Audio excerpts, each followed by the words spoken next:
complicated, you know, man. Like a damn Rubik's Cube, man. You like talking about blue, red, man, then you get to one side and like messed up.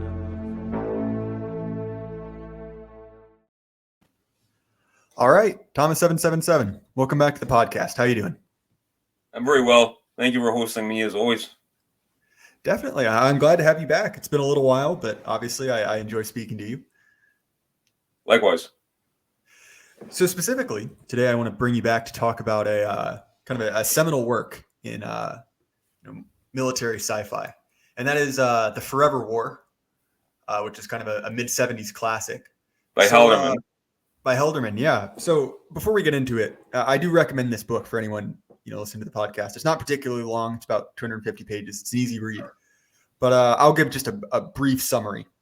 Essentially, this follows our main character, Mandela, who is conscripted by the government as part of a levy of 150 IQ plus individuals, basically drawn in to be a member of a task force, and he is charged, and him and his the people around him with being kind of the frontline soldiers in a war against an alien race.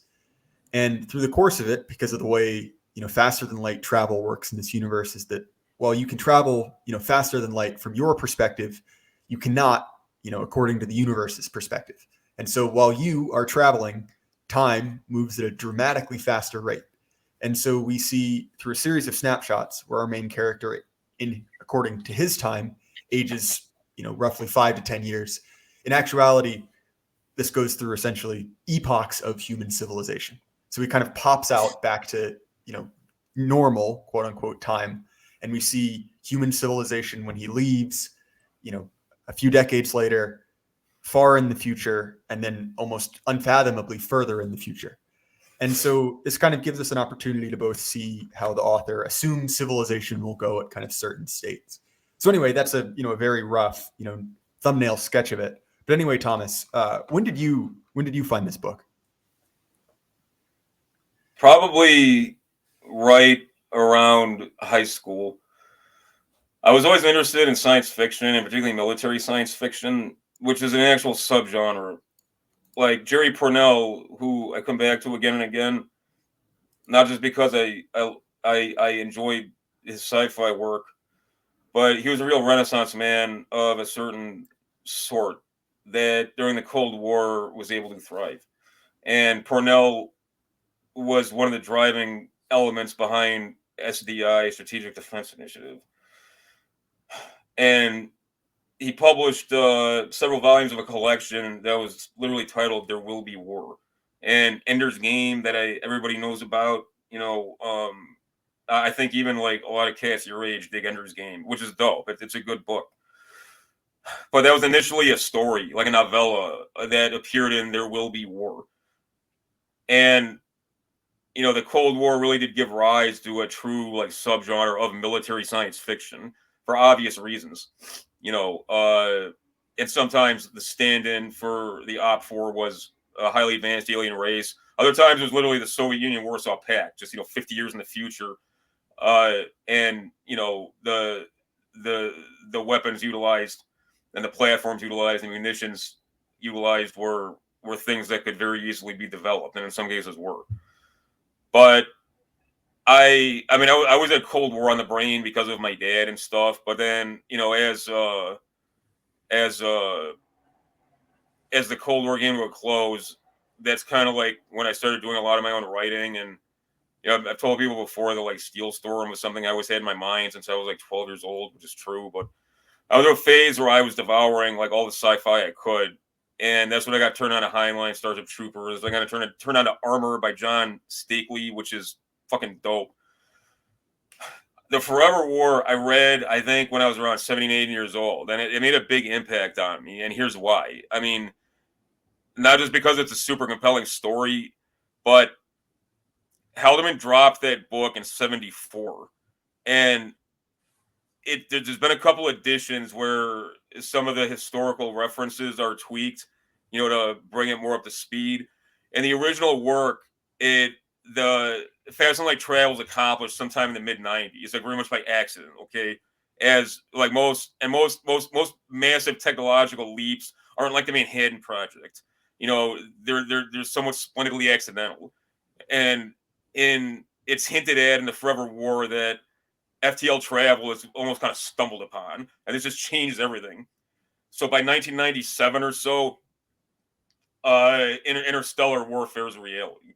So there's these aging officers and like hardened NCOs who cut their teeth fighting in the Vietnam War, and they're reflecting on, you know, what the implications are even before these men are deployed, you know, who are going to like literally miss, you know, generations of time on Earth, you know, and these guys are contemplating how in a very much more condensed capacity and less profound, the Vietnam War dragged on, and owing to the fact that historical time really does have a tendency to speed up, particularly when when I mean, just in the modern age generally, particularly in the 20th century, and especially amidst the Cold War, when, you know, warfare being the mother of invention, technology pretty much every 5 years was like changing people's lives. You know, there's a very obvious metaphor in the original edition of the Forever War. I'll wrap this up in a second, I promise.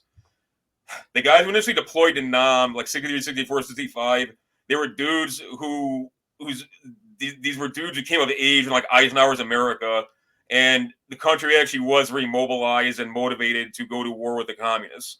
Okay, by the end of the Vietnam War, not only was the strategic landscape totally different, people who've been born even 5 years later than their initial crop of enlistees and draftees, they had a totally different perspective on things, you know, culturally, politically, and in terms of, you know, their kind of personal values relating to war and peace questions. So there's kind of like it wasn't just like hawks versus doves in Vietnam. It was like guys. It was guys from different generational coteries where who in epochs past would have had very much kind of the same sort of conceptual horizon, but who had like a very different one. And it's also too like during Vietnam, like, you know, at the like early Vietnam, the early Vietnam War was very low tech. By the end of it, you know, like, you know, the precursor to smart munitions were already being fielded. You know, like special ops had come into its own. You know, the just incredibly devastating firepower of a conventional sort, you know, had kind of been perfected. You know, like détente set in with the Soviet Union. The you know the ability of the helicopter. I mean, just that one innovation. You know, if you can force enemy contact, you know, like anywhere in the battle space, you know, your forces are basically going to be constantly in action, and that's totally different than anything, you know, in the preceding 1,000 years. You know, so like this stuff all was, people were getting hit with like all of these things, you know, and like the Forever was a very obvious metaphor for that. But yeah, I realized that was a very long way to get to the point, but there's a lot there. Well, that's an interesting theme in the book, in both, you know, the Vietnam War, right? You talk about those different generational coteries, because to me the most, I guess, compelling part of the book is probably roughly the first 40%. This part I thought was the most enjoyable, and so that takes kind of two forms, which is the first, the kind of his training and initial deployment, which is near future, right? So the future of 1997, essentially, or 2000, yeah. I can't remember the exact year. And so you see that dynamic that you spoke of kind of like the hardened Vietnam NCOs. And they are, on one hand, you know, professional soldiers. You know, they are described as being some of the only men who've actually seen action in the army. You know, which, to be fair, was largely true in our own armed forces until, you know, the GWOT kicked off. You know, there was this, especially around the Gulf War, there was this great excitement. You know, finally we're going to see action, and even then, you know, there wasn't a whole lot to go around. And then that's kind of mirrored when our protagonist comes back to Earth, you know, a few decades later. You know, and to him it seemed, you know, again, it seemed very brief, and he goes back and his father has died. His mother is incredibly old. And he's presented kind of this Malthusian Judge Dredd future, you know, where essentially the world has become a giant South Africa. You know, and we see, to a certain degree, kind of like an extension of the Malthusian future, you know, where there's a population spike, you know, a massive, you know, and then a resulting decline because of, you know, food production. And it's kind of left in this, you know, in this reality where, you know, the world is hyper violent. You know, it's very, very common to, you know, pay for bodyguards. It's essentially like like what we'd think of like a Brazilification of the whole world. Definitely. And what's especially interesting in this, and this book is, to use the the parlance of our times, simultaneously based in cringe. That on one hand, this like it is this very, like, to a certain degree, reactionary sensibility, where it's like, oh, the future sucks because they're going to make you gay, and you have to eat soy brick. And, you essentially, if you're going to be in the system, you have to pay 90% tax. And I thought that was particularly interesting because that there is I guess, a future that's pretty common to a lot of sci-fi of that era, Judge Dredd as well, where basically there's this kind of semi-dystopian urban hellscape. And obviously it's, it is science fiction. It isn't particularly true, but it's something that I found particularly, evocative. Do you see what I'm getting at there? Well, and there's a story behind that too. I make the point again and again to people. Cities like Chicago are fucked up for reasons that they will always be. But in the 70s and in the 80s, like, you've got to understand, this is before gentrification was in anybody's vocabulary. This is when you still had, these public, like, literally the projects, these like barracks, like towers that total would like house like 9,000 people, and where literally, like it was like a war zone. Okay.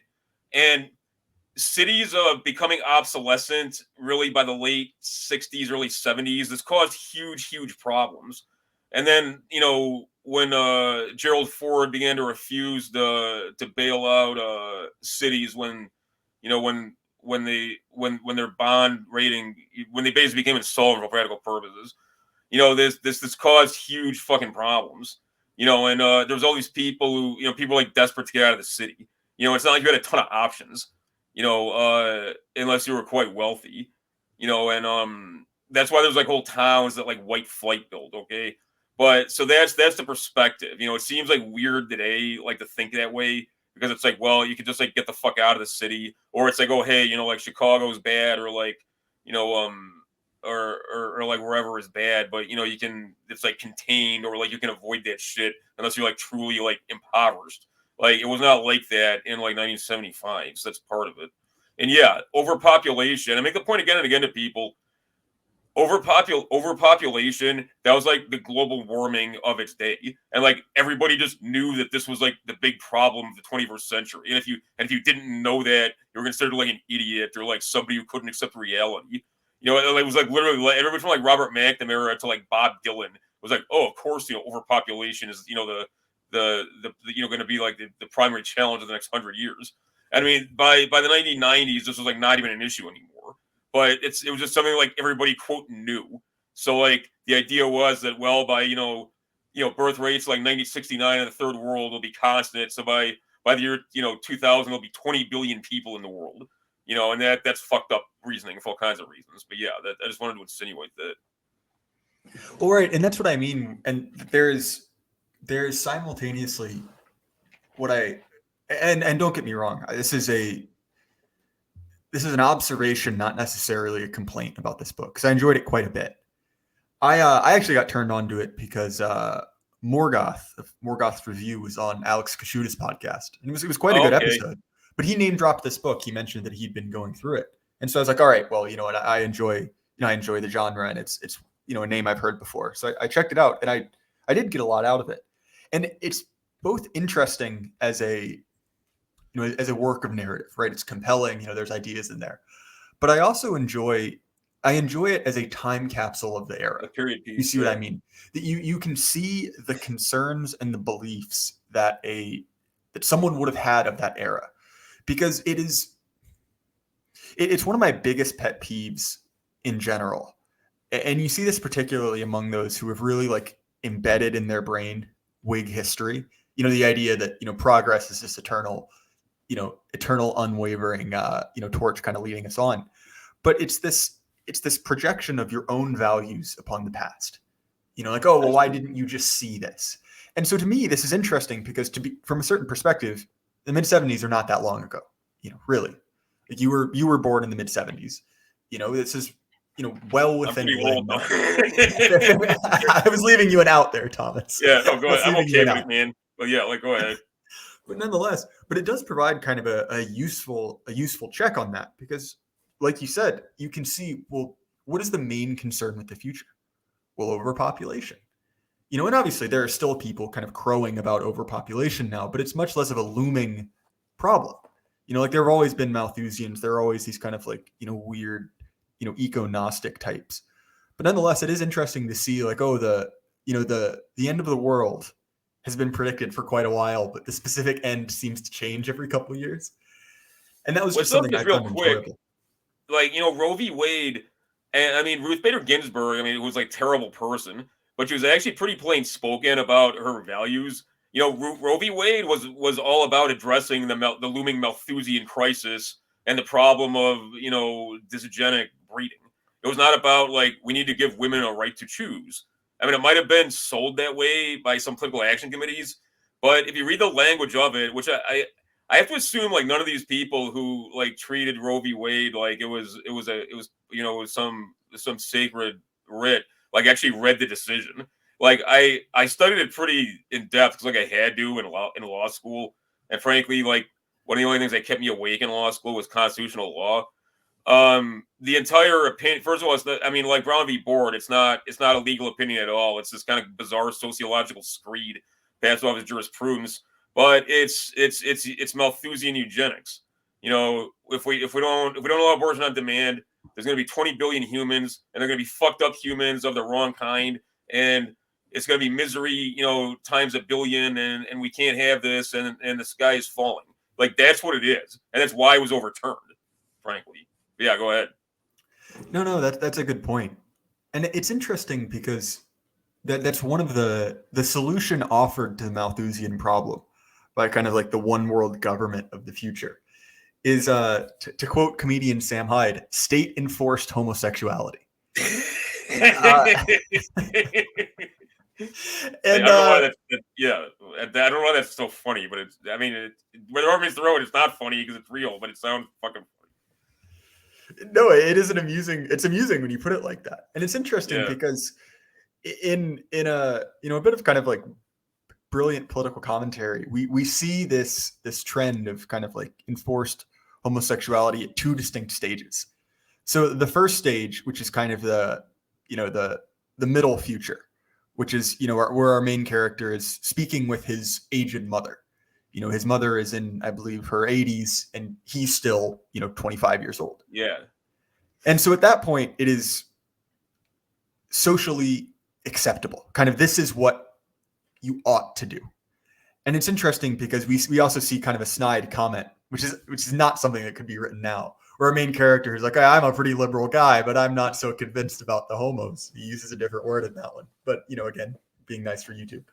And so we see that, and then we see this trend progress, where now, because of his kind of artificial seniority, one deployment later, he comes kind of back out to real time, and several hundred years has passed.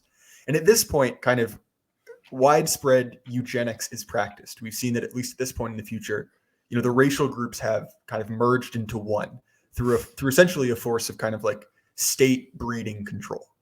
And as a part of that, everyone is homosexual. The idea is that all breeding will be done through kind of, like the managerial state. And to me, I thought that was interesting as kind of a commentary on the fact that very often these kind of social developments are first presented as a choice and then as kind of, hard reality.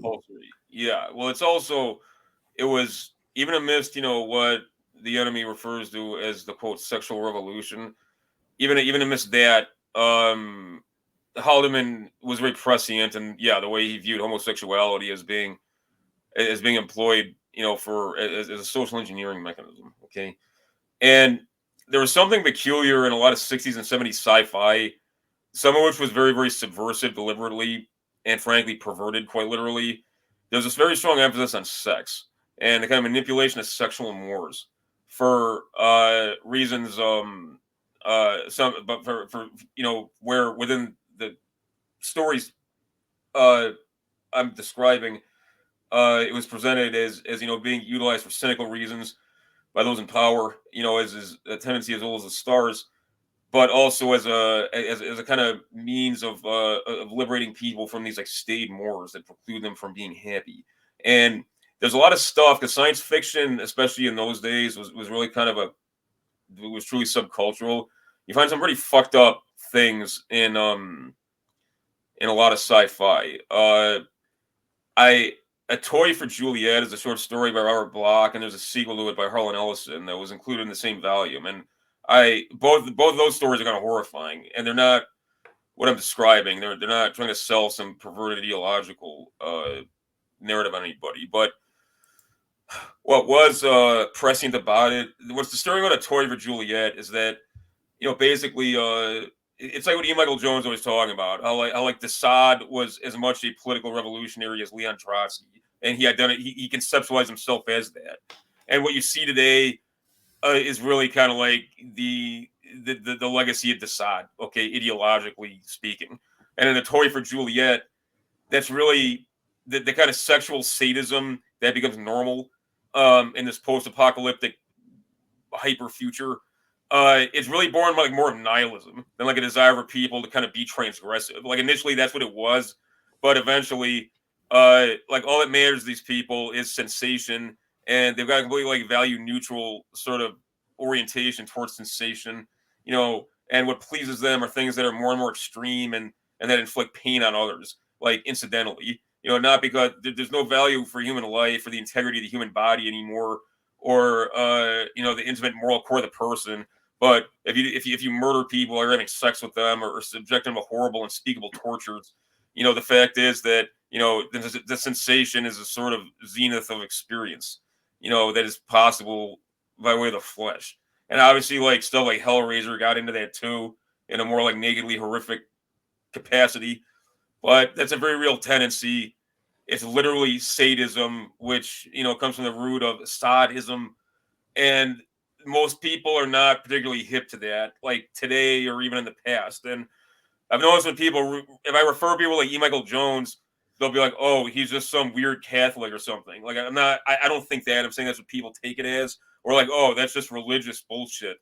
But it's like, no, it's not. I mean, obviously, religion is not bullshit, but I'm talking in terms of how the kind of arch secularist would appreciate these things. And this was a big part of the conversation in the sci-fi subculture back then, and it was very much between people like Bloch and Harlan Ellison, who, whatever Ellison's problem is, realized this is fucking horrible. And, these kinds of like pervs on the other side were like, oh, you're just trying to put shade on, sexual freedom. And of course it's not, about harming people. It's about, guarding the dignity of people to pursue these, these nonconformist, patterns of sexuality. I mean, maybe all of this stuff is like very basic and clear to people. I think it's actually quite nuanced. And I never thought, at a service level, one doesn't think of, this kind of dialogue going on like 50 years ago. Okay. But it very much was.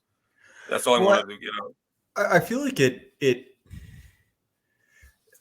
kind of attacks one of the core lies of liberalism. Look, and I don't mean to use that as a punitive term. I mean it in the most exact way. And it's the idea that things like religion or things like sex are individual, private, and non-politicized matters. The idea that there are these separate spheres, like, oh, that's not political, that's sexual, or oh, that's not spiritual, that's political. Like, that's a relatively modern understanding of things. Like, the fabric of society is kind of one cohesive thing. And obviously there are, we can divide that.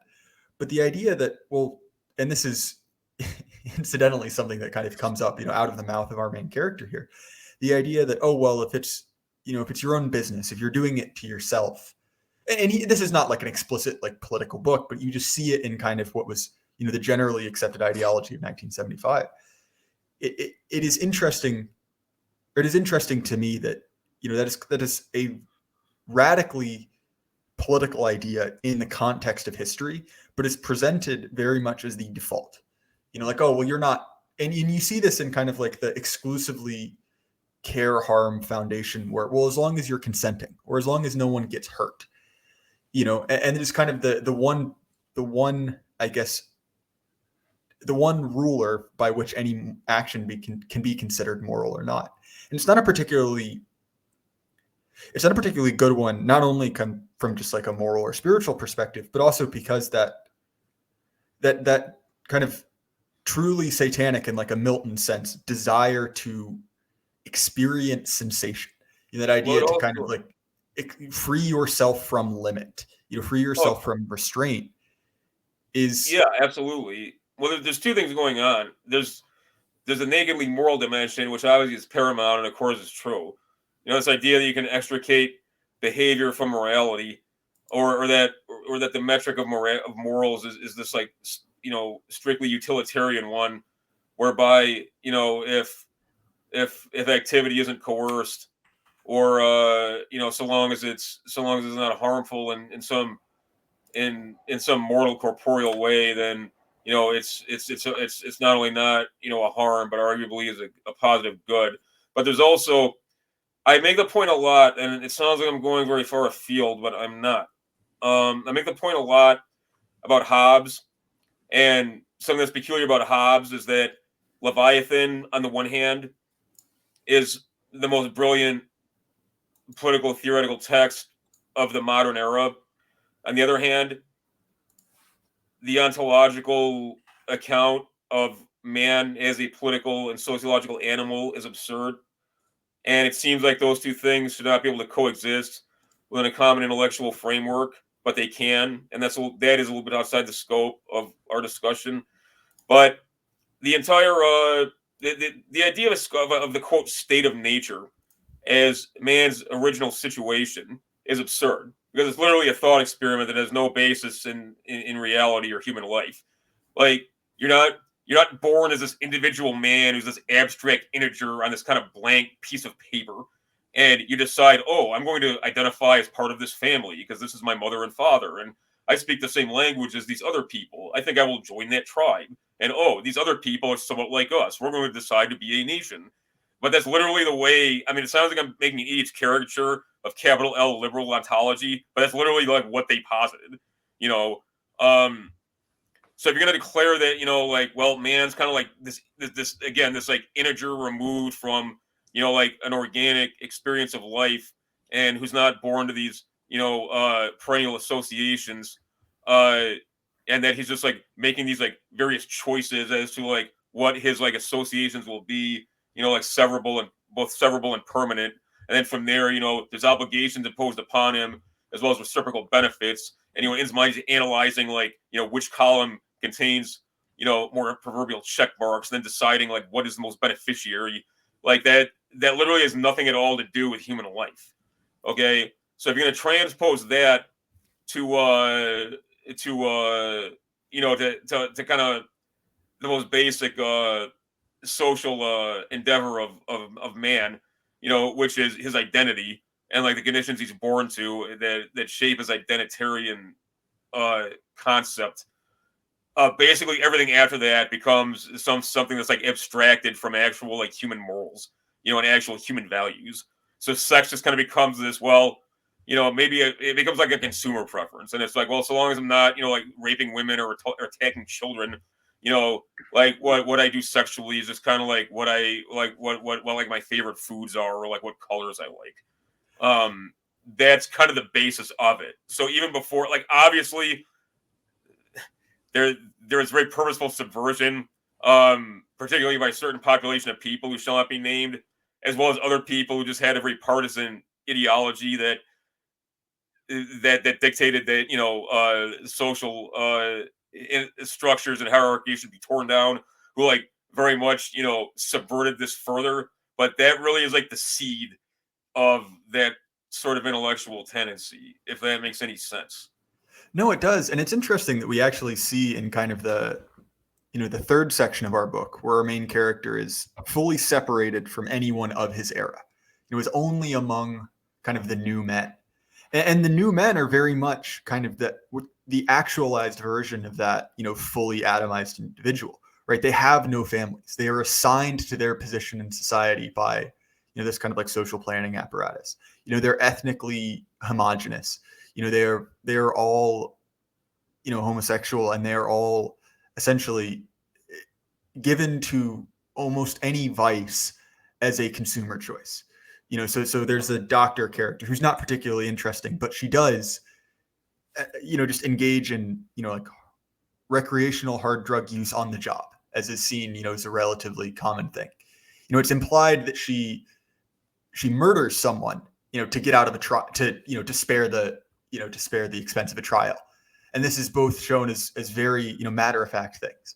And our main character, who is kind of this modern, in quotes, man, with, modern liberal sensibilities, is kind of horrified by this truly Hobbesian man, that this person who really is, an atom and has no kind of attachment to, to family or creed or race or anything else.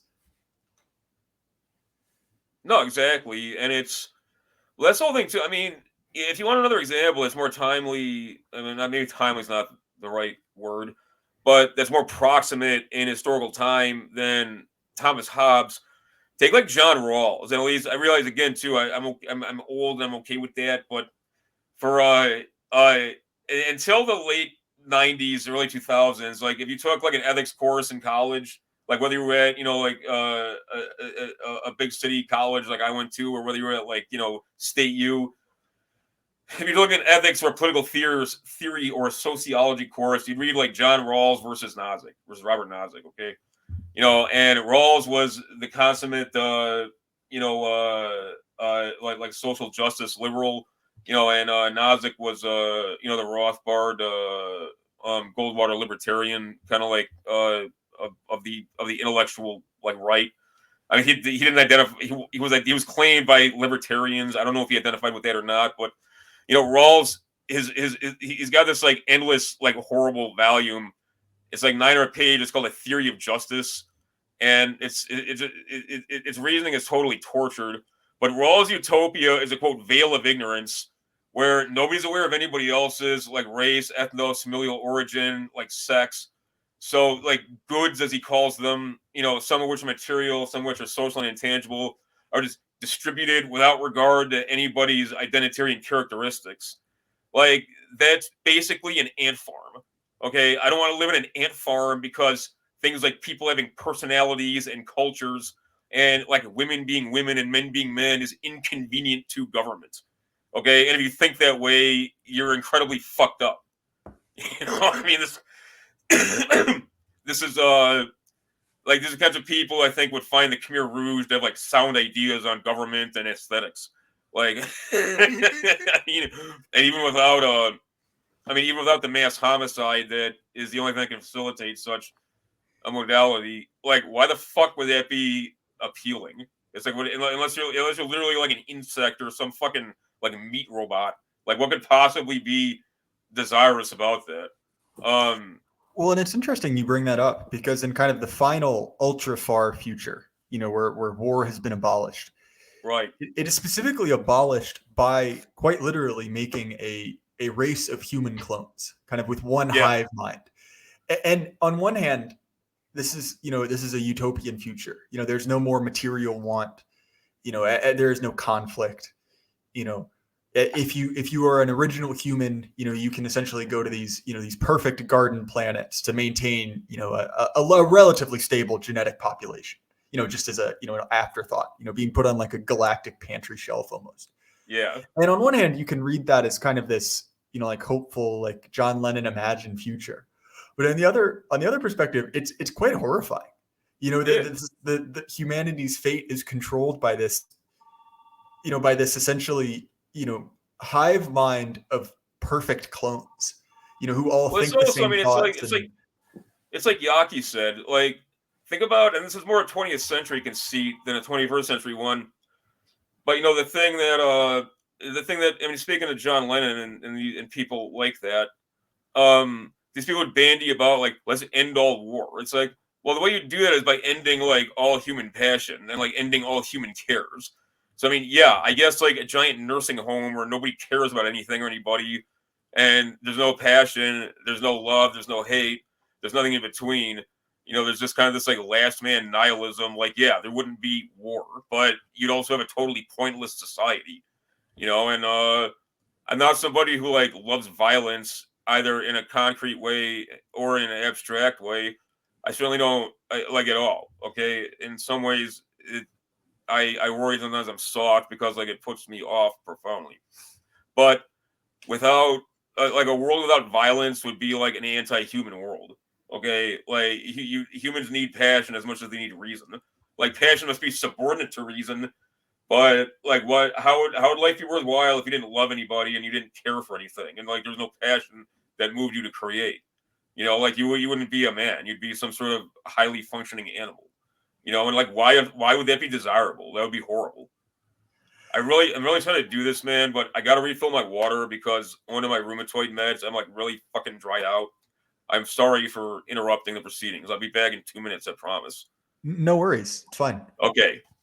I'm gonna kick off the cam when it kicks back on. I am back, and I apologize, man, for everybody. I thought I had another bottle of water sitting next to me. I do not. Give me just a minute. Oh yeah, no worries.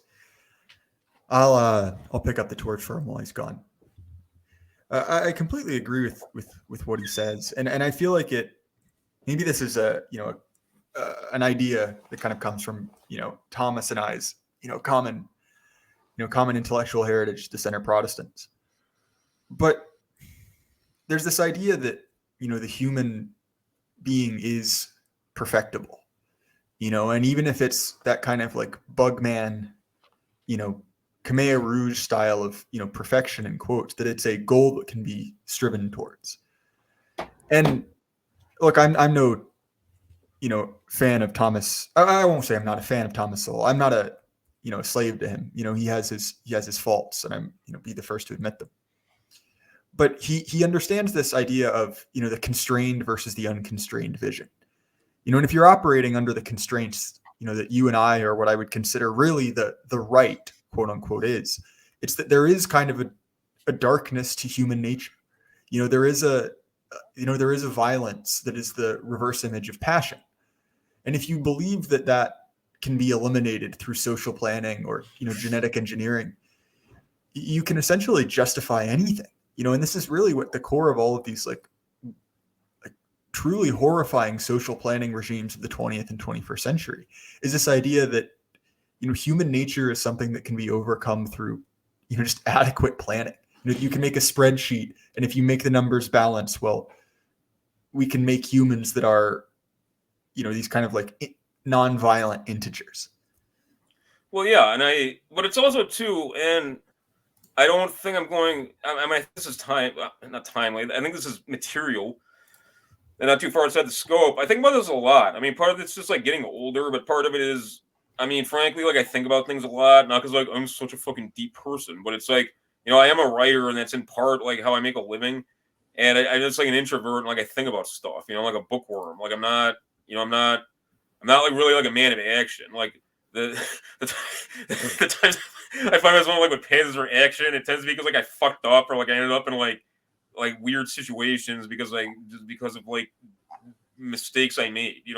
Like I'm kind of content to like literally like chill in one place and like think about stuff.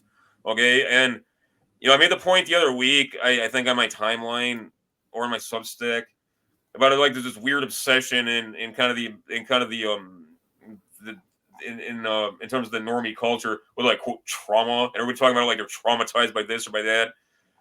Even when I was like really like kind of like being a loser in life and like bad things were happening day to day, like when I was like a homeless and stuff.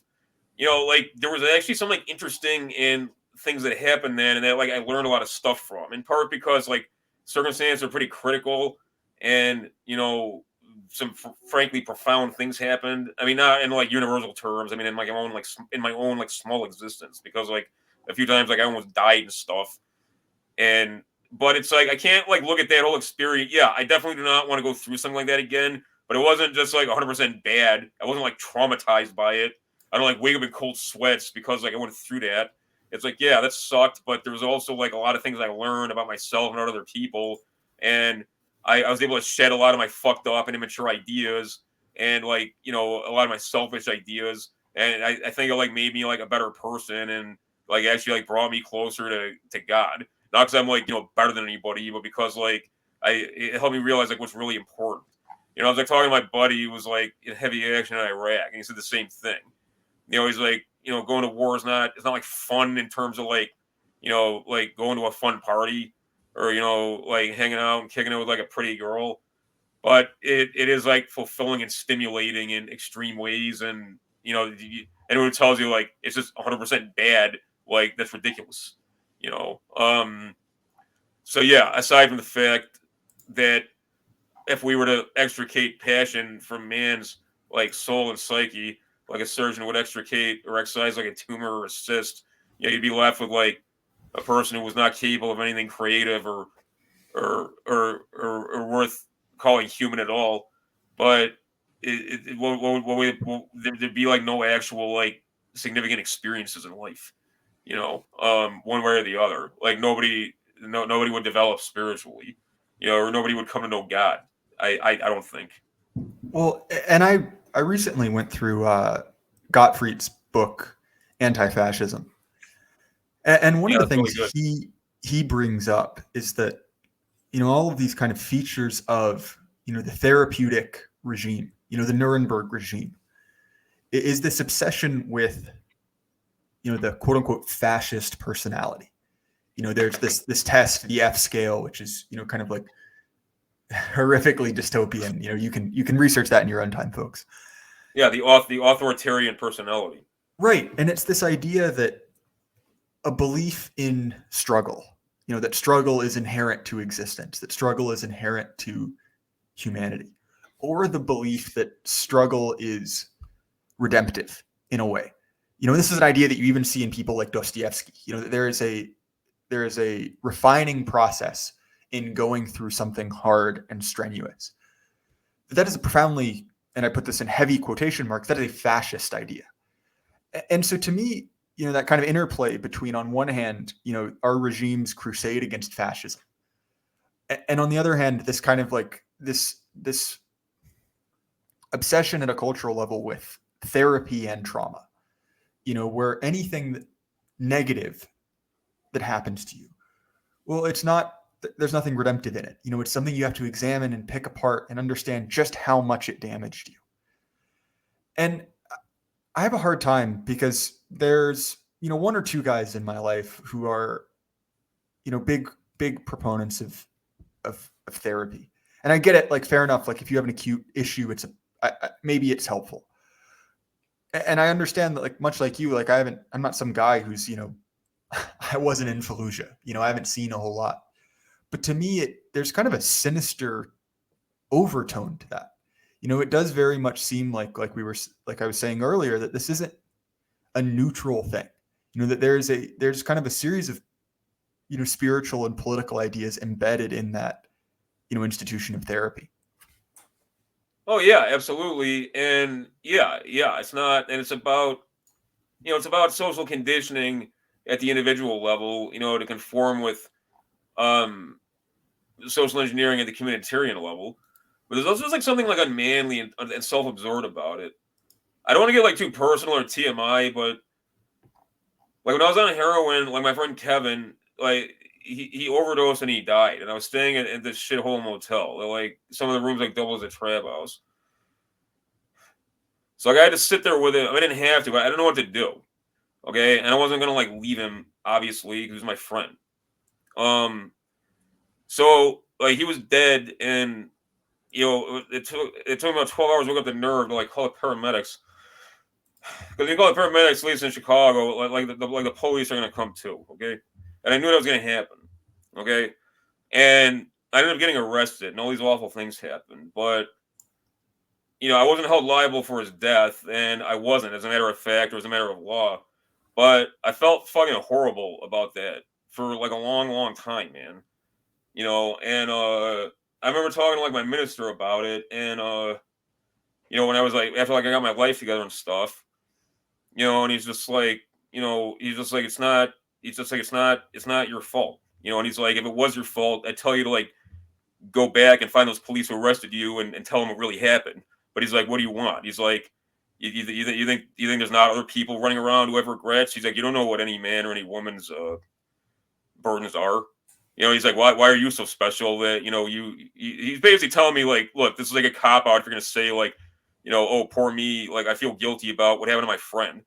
And he's like, if you truly do feel guilty, he's like, you won't, he's like, you'll clean yourself up, and you won't like put your father through something like I'm sure Kevin's parents had to go through, or you won't be a burden on others, in an emotional and material way, and he's like, and he's like, if you're not just coming here for something to do on Sunday, he's like, you'll realize that God wouldn't want you to live that kind of life, but that God's love's unconditional, and you can come back just like any man can come back, because we're all sinners.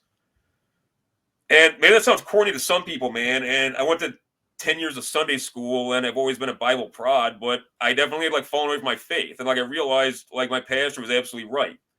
Like what would have been entailed if I went to therapy? Like sitting around like paying a guy like $150 like talk about myself. I mean, because that's what these people do. It's like they pay somebody so they can like talk about themselves, like as if there's like some kind of like great marvelous world of self-discovery like within their little mind, or that there's some kind of like medical or quasi-medical way you can make sense of things you feel bad about. I mean, like what? So yeah, arguably anything that like that takes people away from reason and like alienates people from God is a bad thing. Okay. But if you're a secularist, you don't come at it that way. It's like, okay, I mean, how does endlessly talking to a stranger about your shortcomings? I mean, it's like, what do you expect to get out of that?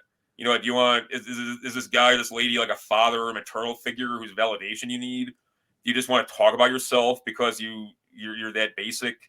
Do you think that there's some sort of, do you think if you like put all the puzzle pieces together proverbially in the right configuration, like you won't feel bad or guilty anymore? Like feeling bad sometimes is the human condition. Like what? And probably, I don't know, because I mean, I'm sure there's people like we're gonna watch and think I'm like being like a judgmental dickhead or whatever. But it's like nobody's been able to tell me exactly what they get out of like secular therapy. And I have asked them. I mean, not because I'm putting them on the spot like some kind of asshole, but because they're like, "Oh, my therapist." Like I say, okay, like non like assaultive ways. They'll be like, "What do you get out of this?" Like as much as you're comfortable, like tell me like how this is helping you, and they can't. They never can. Well, everybody knows that's what you have to do if you're having this kind of process. Like, no, not everybody knows that. I mean, it says who? It says TV. It says the Department of Public Health. I mean, who says these things? And to your point, like, why do they say these things? Like I said, forgive me if that was like too personal or something. No, not at all, Thomas. Okay. I mean, I can only draw upon my own experiences, man. And like I said, I'm sure there's some people. I'm a provincial guy, man. Chicago's kind of a provincial town. I don't do a whole lot when I do. I go to places like Nashville, but I mean, I've been alive for a while now, and I think I know some things. So I mean, that's all I have to draw upon. So yeah, I mean, well, and it if you want to, for the people at home, if you want a good source on this, E. Michael Jones, who we've brought up before, has done a lot of work on therapy. I've encountered it in Libido Dominandi, which admittedly is quite a tome. But if you're going to read one part, the part on Sigmund Freud is probably worth your time. And obviously, if you know anything about Dr. Jones, you'll understand that this is something we have to be a little delicate about, just for the sake of my YouTube channel. Yeah. But nonetheless, there is something very interesting. And I realize I'm in a weird spot because I live at, again, being my own kind of provincial guy, I live at the, kind of one of the capitals of, American evangelicalism. And it's interesting because in many ways, red state American evangelicals kind of lag behind, mainstream culture by 10 to 15 years. Yeah, that is true. And again, like, these are my people. I'm not trying to say that in a punitive way, but it's true. There's nothing wrong with that, but yeah, it is a fact. And so what's been odd is that the same type of therapy culture that I'll say that was, kind of a high status blue state thing to do, in the 2000s and in the 90s, like, oh, talk to your therapist. This is the stuff of every Seinfeld joke, which again, understanding, who I'm talking about there, right, has kind of trickled down to my people. Oh, no. And it's it's incredibly odd to me because I kind of understand it if you are a quote unquote a religious global citizen, You know, the kind of person who could be at home in any major city. You have no ties. Yeah, living in Manhattan or like living in Lincoln Right. Park, Chicago. Yeah, Like yeah. I don't think it's a good thing, but I can wrap my head around it. You know, like Yeah. all right, you need this. That's all they know. Yeah. So. Right. It's all you know, and I guess that this desire for ritual, this religious ritual, is kind of buried into humans. They want to have some type of person to confess to. Oh, definitely. But when you see people who are my people going through this, and I'm like, wait a minute, you have a minister, like, what are you doing this for? And it's this like it really is, and I hate this term because it is adopted by therapy culture, but it's this kind of toxic system of whatever this problem is, you have no culpability. The worst thing in the world is you having a struggle, you having something hard. And that what really needs to happen is we need to work through your quote unquote trauma. And again, I try to be, at least personally, relatively sparing on my, my personal details, just because it's, it's the internet and who knows, there are crazy people everywhere. And I'm not trying to make myself out like a martyr, but like there have been things in my life that have been difficult, like legal stuff, familial stuff, and all of that. And maybe it's a personality thing, but those are things that happen, if you're a human. The human condition, like you said, is one where you feel guilt, is one where you do things wrong. And again, this idea that what you need to do to fix that is essentially sit there and wallow in it, just like endlessly go over it, like this kind of like Ouroboros, eating your own tail. Like, well, it's also the one. I mean, I don't want to reduce things to like an idiot's caricature or grossly oversimplify them, but I will say this, and I mean, I went through this as a young kid, like a pre-adolescent. When I was like 10, 11 years old. I mean, obviously I didn't think about it in the most developed terms, but that's when I first started thinking about it. Once you become self-aware, we talked the other week or the other month about like civic memory, and we were talking in political historical terms, like what events, to some people it's like the Challenger disaster. To me, it was, Reagan's evil empire speech. To, younger kids, it's like 9/11 or, something like that. You develop your kind of like civic memory or awareness, when you're like 8 or 9 years old. When you're like 10 or 11 years old, I mean, unless you grow up, like in a fucking war zone or something, that's kind of when you become aware, of the fact you're going to die. And that's really frightening and horrible at first, but, then you become okay with it. If you're squared away, psychically and spiritually. And some people never become okay with it, and throughout their lives, I mean, their life must be like a nightmare. Their life must be like that of a death row inmate or something, like no lie. But you got to be okay with the fact you're gonna die, and I certainly don't want to die soon, but I'm okay with the fact it's gonna happen. And honestly, man, like if I found out tomorrow, God forbid, I got some like terminal cancer diagnosis, and it's like like in a year, like you're gonna be a goner. I'd be like, okay, I'd make sure my dad had everything he needed as much as I could, and I'd hit the road and like drop it on you and some of the fellas, and I'd be okay with it, man. I mean, I'd be bummed that because like there's some things I want to do.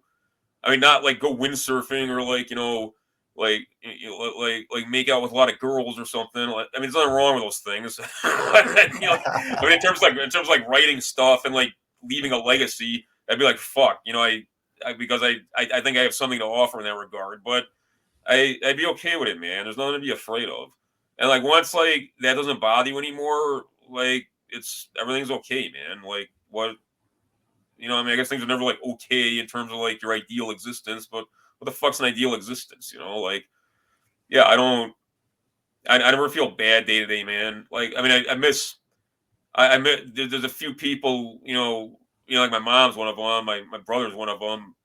There's a few people I miss because, they left this earth kind of way too soon, but even that, like, I don't like dwell on it. It's just, I have like a dream or something, or like I'll see a lady who looks like my mom, or I'll see like a girl who like looked like my high school girlfriend who died, and like it'll make me sad for a minute. But it's like what's there to worry about, man? And it's plus I mean it's if you don't believe in God, there's obviously some kind of order to reality, okay? And like you can't really alter it as an individual man, or even like a billion men couldn't, even if they wished as hard as they could, or put all their effort into trying to alter the temporal and material trajectory of things. So I mean, it's like why get upset or worry?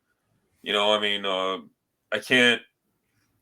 I'd be terrified if I found out if there's some for some reason in some Kafka's nightmare scenario. If I found out I was going to be like locked in some sort of like ADX like prison underground or something for decades, like yeah, I would not be able to handle it. Okay, and like unless I was like you know terminally ill or something, I'd never ever commit suicide. But I mean, thankfully, I don't think that'll ever happen. But other than failing that, I mean, I can't really think of anything that would really like horrify me in existential terms. I mean, and again, not because I'm so dope or I'm like this like fucking hard ass, but it's like not at all. You know, like I said, man, if anything, I'm like the consummate, like introverted, like not most non like fucking gangsterish dude, like walking this planet. But you if you come to terms with what I just said, like, why would things bother you? That's all. I probably didn't articulate that well. I'm not feeling great. Frankly, I'm tired. But I did have a point. If people can like extrapolate it out of what I said there.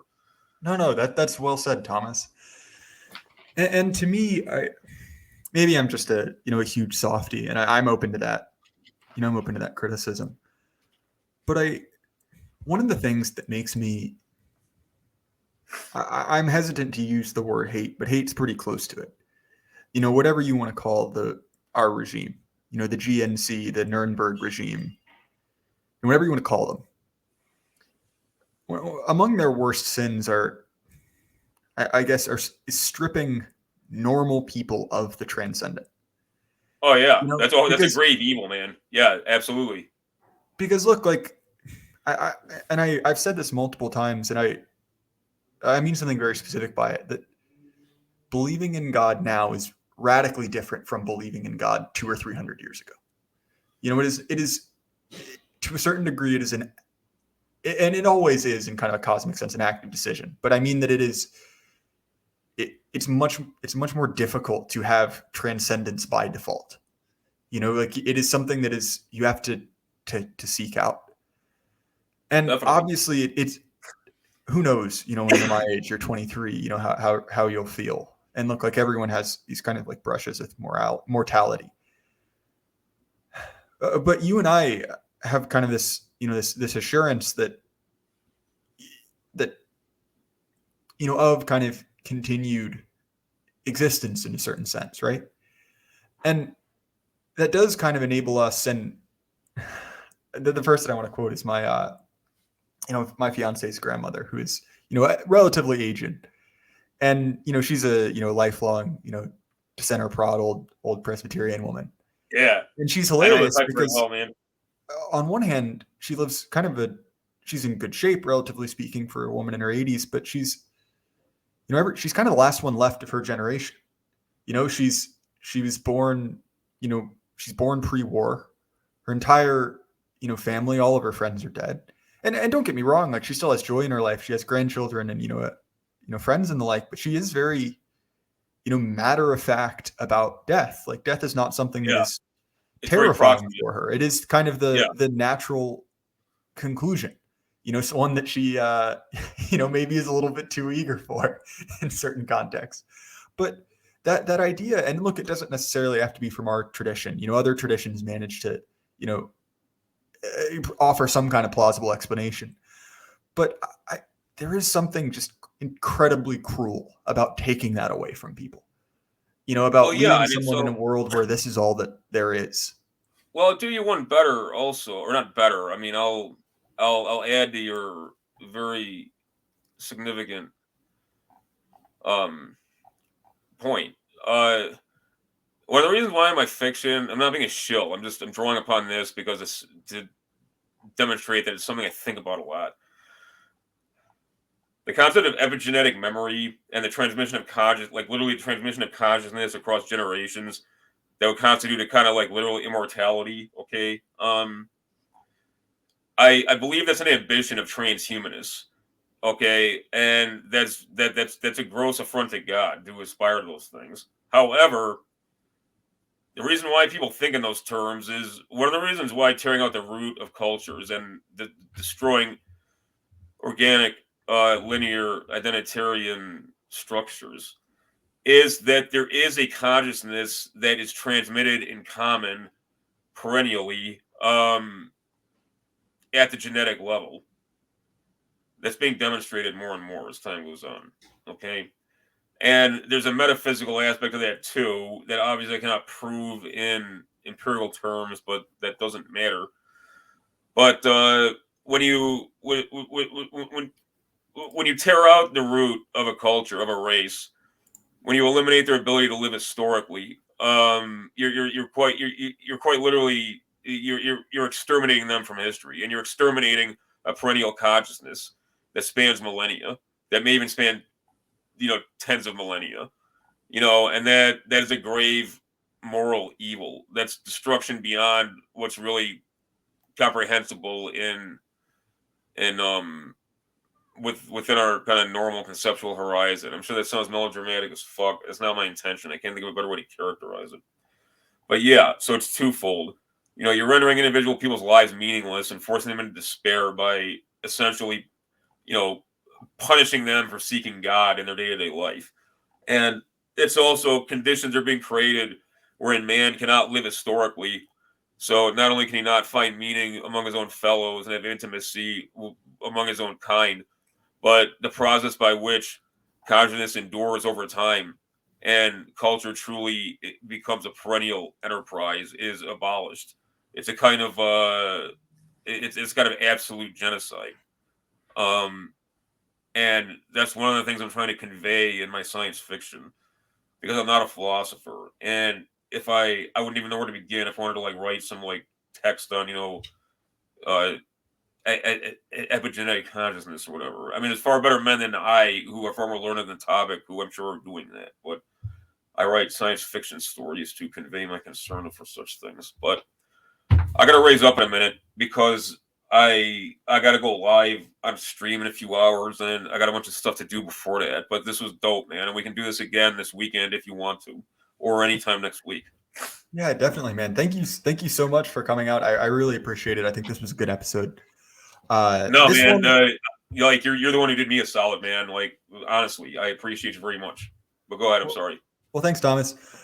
This episode, obviously, this will come out after your appearance with Semigog Oliver, friend of the channel. But if even later in time, if you guys haven't gone over and heard that stream, it hasn't happened yet. From our perspective, you should head that out. Both Oliver, both Semigog and Thomas are significant influences of mine. So I'll drop that down in the link, as well as the link to Thomas's other work.